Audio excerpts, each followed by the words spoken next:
No. Huwag mong subukan. Masisira ang buhay mo.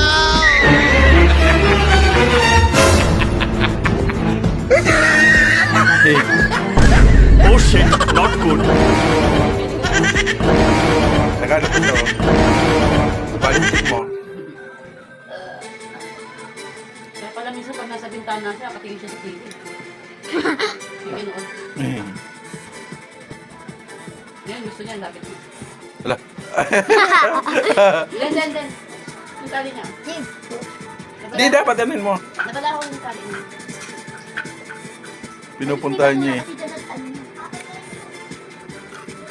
Yung basura.